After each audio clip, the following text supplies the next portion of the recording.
Hello everyone, I hope you all are doing well. Now in this video we will discuss the second chapter of chemistry class 9th, that is matter around us pure. Last chapter में हमने matter के बारे में पढ़ा था और इस chapter में हम क्या पढ़ेंगे कि हमारे आसपास जो मैटर प्रेजेंट है क्या वो प्योर है कि नहीं है. Now let's start.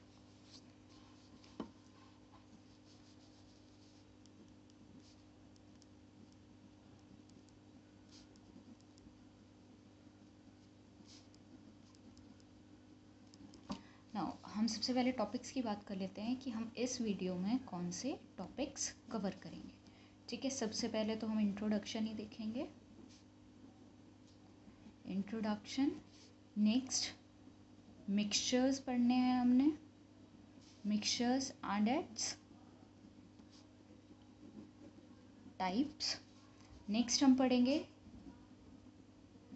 Solution and its properties. ठीक है, सबसे पहले इंट्रोडक्शन की बात आ जाती है. इंट्रोडक्शन तो क्या है, is matter around us pure, किस बारे में बात कर रही हूँ. देखो आपको पता है कि anything which occupy space and has mass is called matter. आपको पता है कि कुछ भी चीज़ अगर स्पेस ऑक्यूपाई करती है या उसका अपना मास होता है तो उसे हम क्या कहते हैं, मैटर, है ना. तो अब इसी मैटर के बारे में बात कर लेते हैं आगे. Is called matter. अब मैटर को दो तरीके में डिवाइड किया गया है. ठीक है, टू कैटेगरीज में डिवाइड किया गया है. Matter can be divided into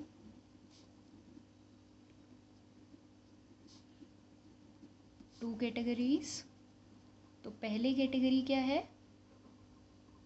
पहले कैटेगरी है फर्स्ट इज प्योर. ठीक है, pure substances. Second is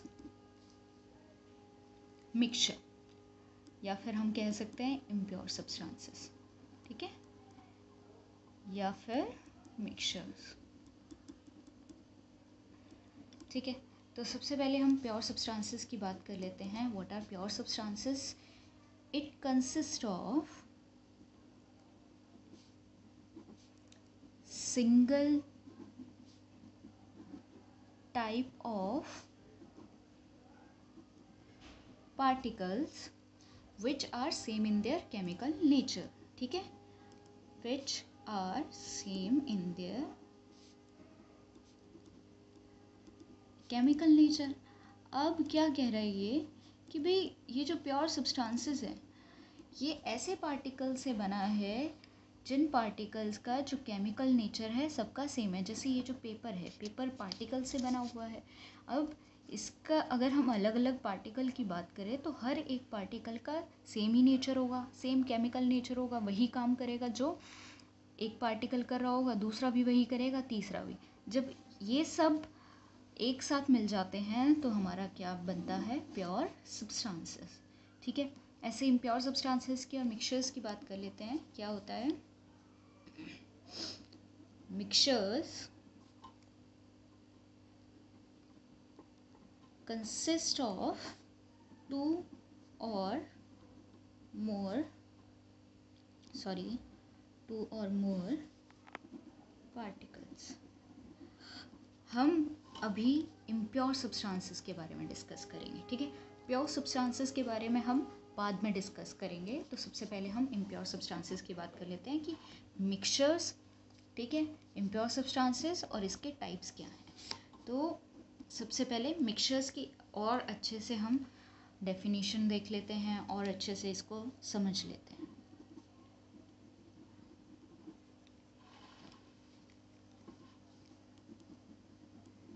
mixtures देखो, मिक्सचर कंसिस्ट होता है, किससे बना होता है, एक या एक से ज़्यादा प्योर सब्सटेंसेस को अगर हम एक साथ मिला दें, ठीक है, और वो फिज़िकल मेथड से सेपरेट नहीं किया जा सके, देन उसको हम क्या कहते हैं, मिक्सचर कहते हैं. मैं लिख देती हूँ definition. mixture consists of more than one kind of pure substances which can or cannot be separated by physical method। ठीक है, क्या कह रहा है कि ये जो मिक्सचर है किससे बना है? एक या एक से ज़्यादा तरह के प्योर सब्सटेंसेस को मिलाकर बना है, जिसको हम फिज़िकल मेथड से सेपरेट कर सकते हैं या फिर नहीं भी कर सकते। या फिर हम और किस तरीके से कह सकते हैं कि when we combine different substances into each other a mixture is form. Mixture बनता है अगर दो अलग अलग काइंड के हम सब्सटेंसेस को मिक्स कर दें। ठीक है, प्योर सब्सटेंसेस को मिक्स कर दें। एग्जांपल है हमारे पास लेमनेड। ठीक है, लेमनेड क्या है? Lemonade is a mixture of 3 substances. ठीक है, अब वो 3 सब्सटेंसेस क्या है? पहला है lemon juice, sugar and water. ठीक है, तो हम इस तरीके से कह सकते हैं कि भाई मिक्सचर किन से बना होता है? दो या दो से ज़्यादा प्योर टाइप ऑफ सब्सटेंसेस को अगर हम मिक्स कर दें तो हमारा मिक्सचर बनता है। ठीक, अब यहाँ बात कर लेते हैं टाइप्स ऑफ मिक्सचर। ठीक है, हमने यहाँ पर क्या बात की थी कि कैन और कैन नॉट बी सेपरेटेड, या तो सेपरेट हो सकते हैं बाय फिजिकल मेथड या फिर नहीं हो सकते बाय फिजिकल मेथड। अब ये फिजिकल मेथड्स क्या होते हैं? या तो हैंड पिकिंग, आपने पढ़ा होगा। जैसे हैंड पिकिंग में क्या होता है कि भाई आप चीज़ों को अपने हाथ से अलग करते हो। सीविंग हो गया, ये सारे क्या हैं? मेथड हैं फिजिकल मेथड। ठीक है, फिजिकल मेथड। जैसे एक और होता है फिल्टरेशन, जो बहुत ज़्यादा यूज़ होता है। बाय द फिल्टर पेपर से हम क्या कर सकते हैं? मिक्सचर्स को अलग कर सकते हैं। तो बहुत सारे ऐसे मेथड्स हैं जिनको हम खुद यूज़ करके, ठीक है, फिज़िकली यूज़ करके, अपने हाथ का यूज़ करके या फिर और किसी चीज़ का यूज़ करके उन मिक्सचर्स को सेपरेट कर सकते हैं। तो इसी तरीके से हमारे पास ऐसे ही 2 टाइप्स के मिक्सचर आ जाते हैं। पहला है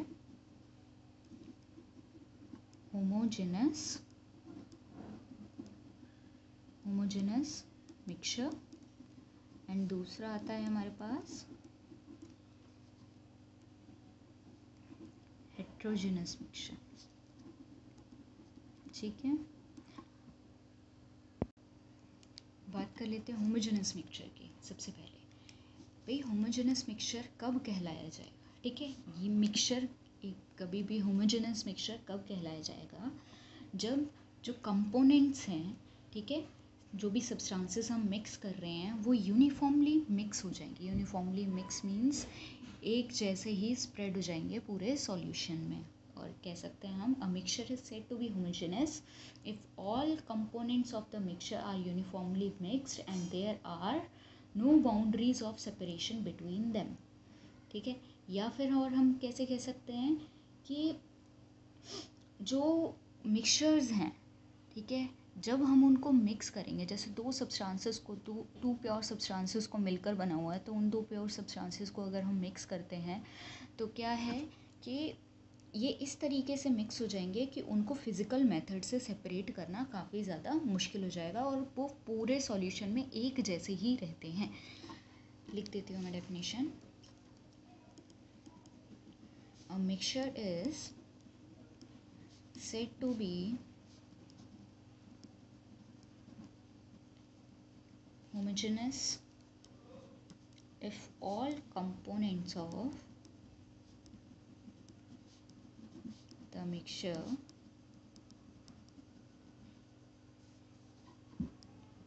are uniformly mixed and there are no boundaries of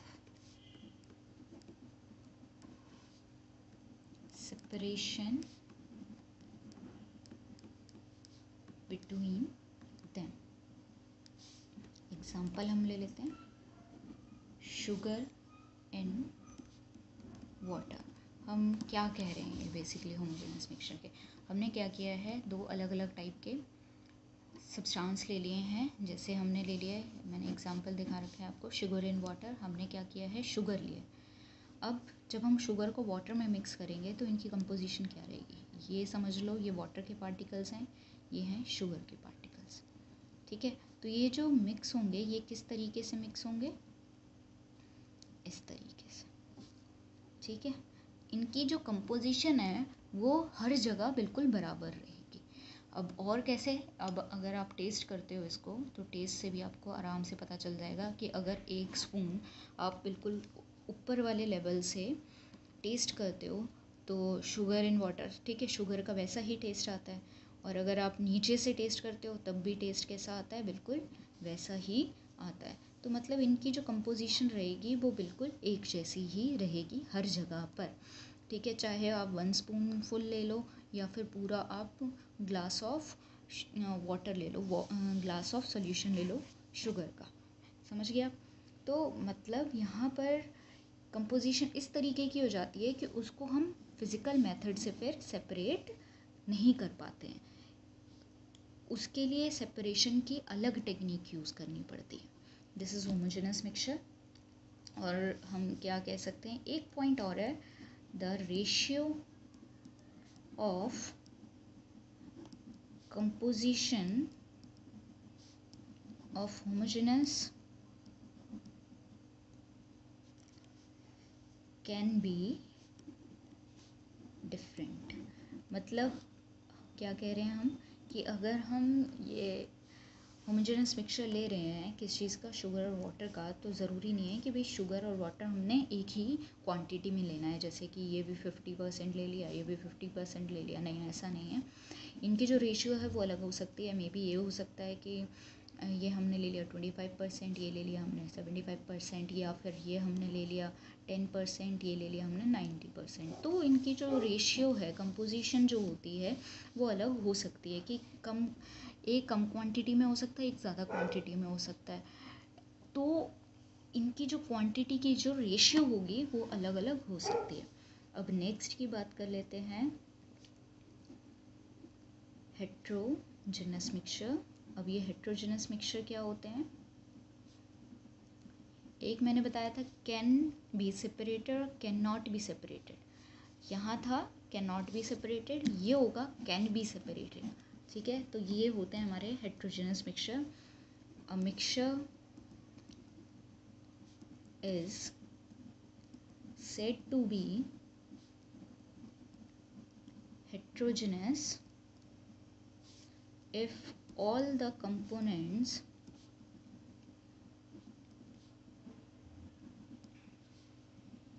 of the mixture are not uniformly mixed and there are visible boundaries of separation। देखिए अब इसमें क्या बोला हुआ है, इसने कहा है कि ऐसे टाइप के मिक्सचर होते हैं, हमने ऐसे सब्सटेंसेस का मिक्सचर लेना है। हमने ऐसे सब्सटेंसेस का मिक्सचर लेना है, जैसे अलग अलग सब्सटेंसेस ले लिए, उनको हमने मिक्स कर दिया, लेकिन वो ना आपस में एकदम से पूरी तरीके से डिज़ोल्व्ड नहीं हो रहे। ठीक है, हमें दिख रहे हैं वो अभी भी पार्टिकल जो हमने ऐड किए हैं। जैसे वाटर में अगर हम सैंड ऐड कर देते हैं तो सैंड का क्या होता है कि हम उसमें ऐड तो कर देते हैं, कोशिश करते हैं उसको मिक्स करने की, लेकिन वो मिक्स हो नहीं पाते हैं। ठीक है, तो वो जो पार्टिकल्स हैं बेसिकली वो हमें क्लियरली दिखाई देते हैं, मतलब विजिबल बाउंड्रीज होती हैं उनकी। विजिबल बाउंड्रीज का मतलब है हम उनको नेक्ड आई से ईजिली देख सकते हैं और लेवल्स भी देख सकते हैं। पता है क्या कर, जैसे हमने ग्लास में वाटर ले लिया है, उसमें हमने सैंड ऐड कर दिया और कुछ टाइम के लिए हमने अनडिस्टर्ब छोड़ दिया, तो हमें क्या देखने को मिलेगा कि भाई ऊपर ऊपर तो क्या है, वाटर दिख रहा है, लेकिन सैंड के जो पार्टिकल्स हैं ना वो नीचे हमें सेटल डाउन होते हुए दिख रहे हैं। तो this is known as heterogeneous mixture. और अगर हम इसको सेपरेट करने की कोशिश करते हैं ना, तो बाय फिल्टरेशन मेथड। ठीक है, फिल्टरेशन मेथड क्या होता है, हम क्या करते हैं, एक फ़िल्टर पेपर लेते हैं, लैब्स वगैरह में मिल जाता है, उस फिल्टर पेपर को हम रख देते हैं और इस सॉल्यूशन फ़िल्टर पेपर को हम किसी भी बीकर में हमने एडजस्ट कर दिया है by the help of funnel. तो जब हम इसको पोर करेंगे उस फनल में, तो क्या होगा कि जो सैंड पार्टिकल्स हैं वो तो ऊपर रह जाएंगे और जो वाटर है वो सारा का सारा किस में आ जाएगा, बीकर में आ जाएगा। ठीक है, यहाँ पर सैंड इकट्ठा हो जाएगा और यहाँ पे क्या लगा हुआ है, फिल्टर पेपर लगा हुआ है। तो हेट्रोजेनस मिक्सचर क्या होते हैं कि अलग अलग सब्सटेंसेस हमने लिए, ठीक है, और वो उनको जब हमने मिक्स किया, एक दूसरे में डिज़ोल्व करने की कोशिश की, तो वो क्या हो रहे हैं, प्रॉपरली डिज़ोल्व नहीं हो पा रहे हैं और हमें वो नेक्ड आई से विजिबल हैं, मतलब उनको हम देख पा रहे हैं, तो उसको हम कहते हैं हेट्रोजेनस मिक्सचर। नाउ आगे बात आ जाती है, ये एग्जांपल ले लेते हैं हम। एग्जांपल हम किसकी बात कर रहे हैं, sand in water.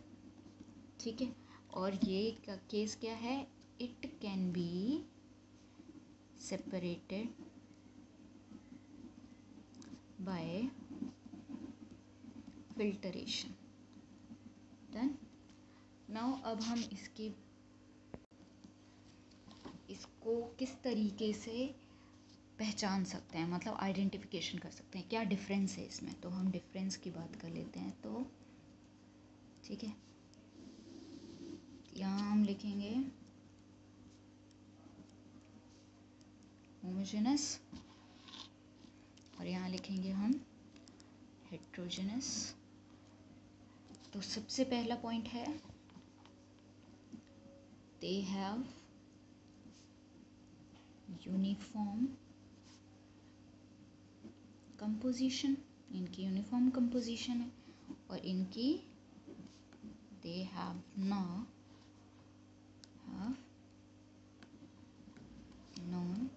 Uniform composition.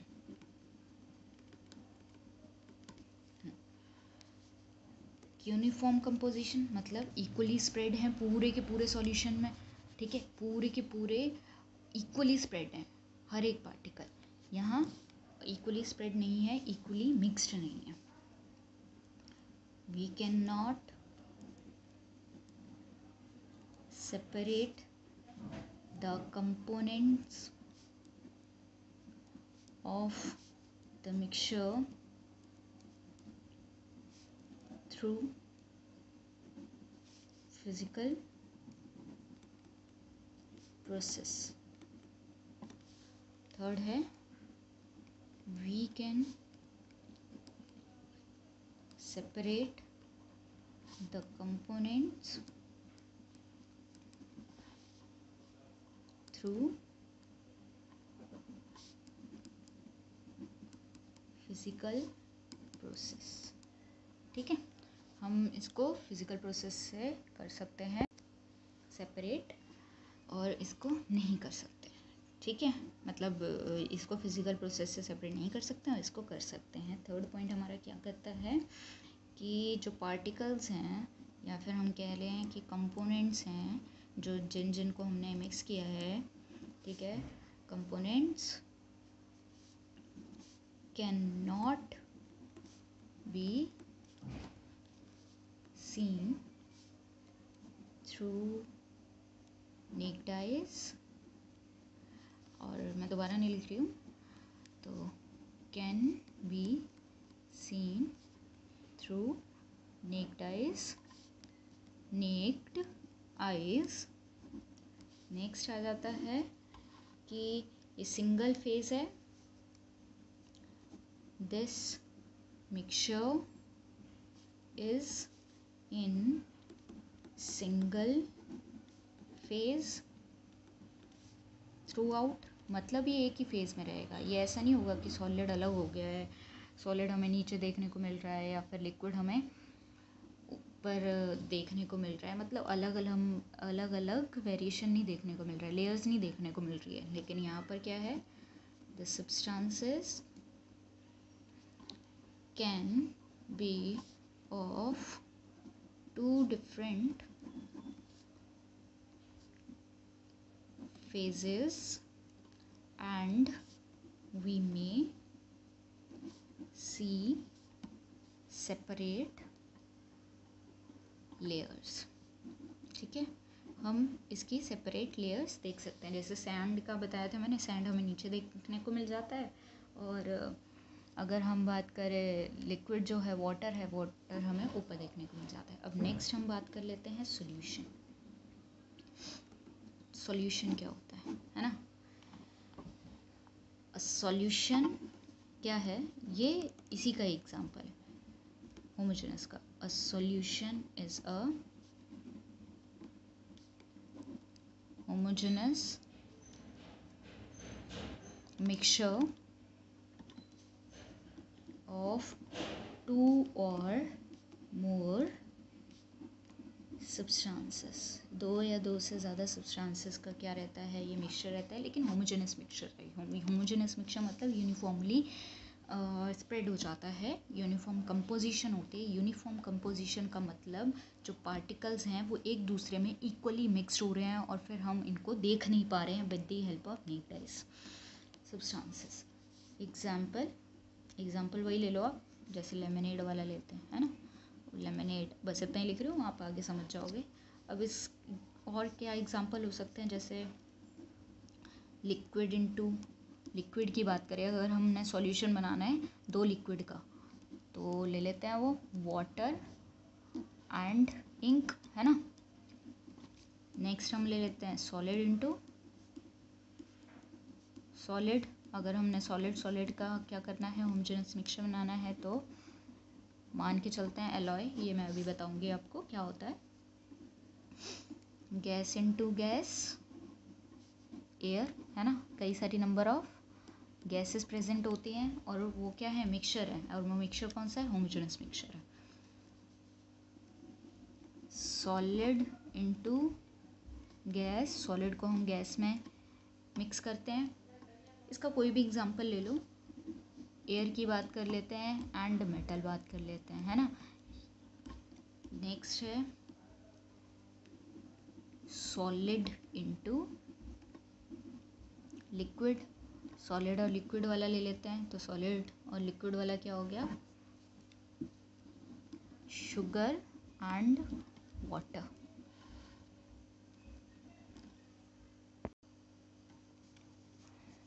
Next है solid into gas, hydrogen and metal, है ना। देन है लिक्विड इनटू गैस, लिक्विड और गैस की बात कर लेते हैं, तो carbon dioxide and water, carbon dioxide कहते हैं इसे। अब हम कह रहे थे कि भाई एलॉय क्या होता है ना, ये चीज़ें इनमें मिक्स हो सकती हैं, लेकिन हमने एक पढ़ा था एलॉय, जैसे सॉलिड इनटू सॉलिड, है ना, सॉलिड इनटू सॉलिड की बात करते हैं, तो N alloy is a mixture of different metals or non-metals और metals, हाँ confusing है थोड़ा सा, बहुत easy है समझने में, that can not be separated from each other using physical method. मतलब क्या होता है कि एलॉय क्या है, कि एलॉय मिक्सचर है, या मेटल या फिर नॉन मेटल का, ठीक है। या ऐसा हो सकता है कि मेटल और मेटल का मिक्सचर है। तो एलॉय क्या हो सकता है, एक होमोजेनस मिक्सचर है। और होमोजेनस मिक्सचर क्या कहता है कि मैं सेपरेट नहीं हूँगा बाय फिज़िकल मेथड से, मेरे को फिज़िकल मेथड से सेपरेट करना बहुत ज़्यादा मुश्किल है। तो अगर हम मेटल और नॉन मेटल को मिक्स कर दें तो दैट इज़ एन एलॉय। अगर मेटल और मेटल को हम मिक्स कर देते हैं तो that is also an alloy. और ऐसा क्यों किया जाता है, ऐसा इसलिए किया जाता है ताकि जो मेटल सॉफ्ट होते हैं उनको हार्ड बनाया जाए। एग्जाम्पल है हमारे पास इसका, ब्रास इज एन अलॉय। और किसका होता है ये, कॉपर विद अप टू 50%, ठीक है। ब्रास किससे बना होता है, ये कॉपर और जिंक से बना होता है। और इसमें जिंक की जो कंपोजिशन होती है वो 50% तक हो सकती है। और ब्रॉन्ज ये है कॉपर विद अप टू 12% ऑफ टिन। मतलब कॉपर क्या है, सॉरी ब्रॉन्ज किस चीज़ से बना है, ये भी कॉपर से बना है। लेकिन यहाँ पर जो मिक्स हम करेंगे वो होगा टिन। ये दोनों के दोनों मेटल है। नेक्स्ट है कि भाई ये जो जिंक है, सॉरी टिन है, ये 12% यूज़ होता है ब्रॉन्ज में। और this is the first alloy created by human being. ये पहला एलॉय है जो ह्यूमंस के द्वारा बनाया गया था। सॉरी, हाँ, ठीक है। अब सॉल्यूशन के दो टाइप्स होते हैं। पहला होता है सॉल्वेंट, दूसरा है सॉल्यूट। ओ सॉरी, सॉल्यूट, ठीक है। तो सॉल्वेंट क्या कहता है, the component of the solution that dissolve the other component है सॉल्यूशन का जिसमें चीज़ों को डिज़ोल्व किया जाता है। That dissolve the other compound in it, अपने अंदर ये दूसरी चीज़ों को डिज़ोल्व करता है। मतलब हम इसको क्या कह के चलते हैं, मान के चलते हैं थोड़ा लर्न करने के लिए, कि यूजुअली सॉल्वेंट जो होते हैं इज़ इन लार्ज अमाउंट, ठीक है। ये लार्ज अमाउंट में प्रेजेंट रहता है। और ऐसे ही इनको क्या कह देते हैं, सॉल्यूट। कि जो कंपोनेंट है, कंपोनेंट ऑफ द सॉल्यूशन, मैं शॉर्टकट्स यूज़ कर रही हूँ तो आई होप ये आप समझ जाएंगे, that dissolve in the solvent, ठीक है। या फिर और अच्छे तरीके से बता दूँ, और ये मान के चलते हैं कि स्मॉल क्वांटिटी में होते हैं या स्मॉल अमाउंट में होता है। और कैसे बोल सकते हैं, substance in which another substance is mixed is called solvent.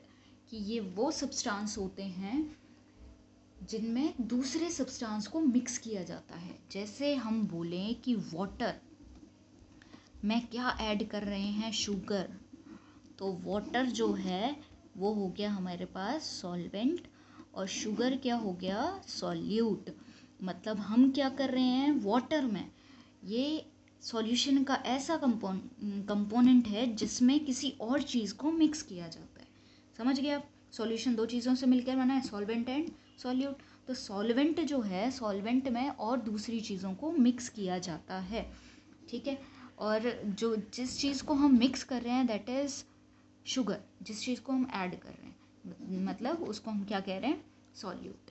ये एक मान के चलते हैं, the substance in which another substance is mixed in it called the solvent. मतलब एक ऐसा सब्सटेंस या फिर कंपोनेंट जिसमें हम दूसरे कंपोनेंट को उसमें ऐड कर रहे हैं, that is known as solvent. और जिसको हम ऐड कर रहे हैं that is known as solute. जैसे वाटर और शुगर का एग्जांपल ले लिया, वाटर इसमें रोल प्ले करेगा सॉल्वेंट का और शुगर रोल प्ले करेगा सॉल्यूट का। और भी एग्जांपल है हमारे पास, जैसे सॉल्ट एंड वाटर, है ना, सॉल्ट एंड वाटर की बात कर लेते हैं। या फिर अगर हम ऐसे बोलें कि और क्या हो सकता है एग्जांपल, और हम बात करें कि भाई हमने ऐसा सॉल्वेंट ले लिया है, जैसे अल्कोहल ले लिया है, हम अल्कोहल में क्या मिक्स कर रहे हैं, अगर हम बात करें कि क्लोरोमीथेन यूज़ कर रहे हैं, ठीक है, अल्कोहल में क्या कर रहे हैं हम, क्लोरोमीथेन को ऐड कर रहे हैं। क्लोरोमीथेन एक कंपाउंड होता है, वो हम बाद में पढ़ेंगे क्या कंपाउंड्स है, ठीक है। तो हमारे पास जो सॉल्वेंट है वो अल्कोहल हो गया, उसमें क्लोरोमीथेन अगर हम ऐड कर रहे हैं तो that is solute. Next last topic की बात कर लेते हैं इस वीडियो के, that is properties of solution. Solution की क्या क्या प्रॉपर्टीज़ हो सकती हैं, ठीक है। तो सबसे पहली प्रॉपर्टी क्या कहती है, पहली प्रॉपर्टी है कि ये क्या है, it is a homogeneous mixture. Solution is a homogeneous mixture. Second है, जो पार्टिकल्स हैं, the particles of a solution are smaller than 1 nanometer, ठीक है। जो पार्टिकल हैं सॉल्यूशन के वो 1 नैनोमीटर से भी छोटे होते हैं इन डायमीटर। डायमीटर की बात कर रहे हैं, मतलब जो पार्टिकल्स हैं सॉल्यूशन के उनका जो डायमीटर होता है वो 10⁻⁹ के से भी कम होता है, 10⁻⁹ मीटर, समझ गया। 1 नैनोमीटर इज इक्वल टू होता है 10⁻⁹ मीटर, विच, और उसको हम देख नहीं सकते, ठीक है, can not be seen by naked eyes, which can not be seen by naked eyes. Done. हाँ, नेक्स्ट है आपके पास the solute particles cannot be separated from the mixture by the process of filtration। तो मैं short में लिख देती हूँ, cannot be separated by filtration, ठीक है। फिल्टरेशन मेथड से हम क्या कर सकते हैं, इसको सेपरेट बिल्कुल नहीं कर सकते, cannot be separated। फोर्थ है आपके पास कि ये दे do not scatter a beam of light, they do not scatter a beam of light and the path of the light is also not visible।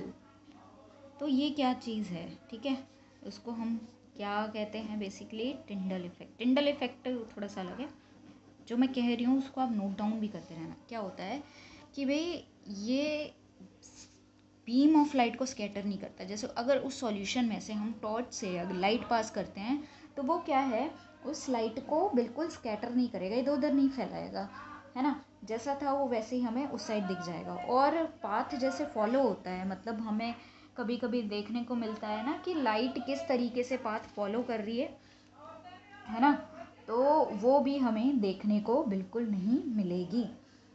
जैसे अगर हमने कोई भी सॉल्यूशन, अब कभी कभी आप आफ्टरनून में बैठे हो और विंडो में से अगर एक छोटे से होल में से क्या आ रही है, लाइट आ रही है, तो आपको ना कभी देखने को मिल जाती है कि भाई ये कौन से पाथ से आ रही है, मतलब ये पाथ कौन सा फॉलो कर रही है। उस अगर ऐसे पाथ फॉलो कर जाए उसको हम कहते हैं it can show Tyndall effect. अगर नहीं करता है पाथ फॉलो और स्कैटर भी नहीं होती है बीम ऑफ लाइट, मतलब वो लाइट को इधर उधर भी नहीं फैलाता है, तो हम क्या कहते हैं, they do not scatter a beam of light और it can not show Tyndall effect. Fifth क्या कहता है, फिफ्थ कहता है कि ये जो सॉल्यूशन होते हैं ये स्टेबल होते हैं। ये सॉल्यूशन क्या होते हैं, ये स्टेबल होते हैं, और अगर इसको अनडिस्टर्ब छोड़ा जाए तो तब भी particles do not settle at the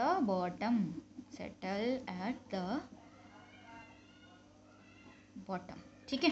ये आप अपने आप लिख लेना the solution is stable and solute particles do not settle at the bottom, मतलब जो सॉल्यूट पार्टिकल्स हैं वो सेटल नहीं होंगे। अब वट इज स्टेबल, स्टेबल क्या होते हैं? Stable solution is a solution whose particles do not settle if we leave the solution undisturbed for some time. ठीक है, तो ये होता है हमारे स्टेबल। आप जो मैंने बोला है वो आप लिख लीजिएगा, ठीक है, क्योंकि ये वीडियो काफ़ी ज़्यादा बड़ी हो गई है और बोरिंग बहुत ज़्यादा हो जाता है। तो आपने क्या काम करना है, सबसे पहले ये नोट डाउन करना है जितना भी मैंने लिखा है, और अगर मैंने शॉर्टकट यूज़ किए हैं तो आपने शॉर्टकट बिल्कुल यूज़ नहीं करना है, आपने क्या है प्रॉपरली लिखना है। एंड नेक्स्ट एक और चीज़ कि इनको बहुत अच्छे से समझ ले। अगर कोई डाउट आता है किसी भी चीज़ में तो आपने मुझसे पूछना है, कमेंट बॉक्स में आप पूछेंगे। समझ गया?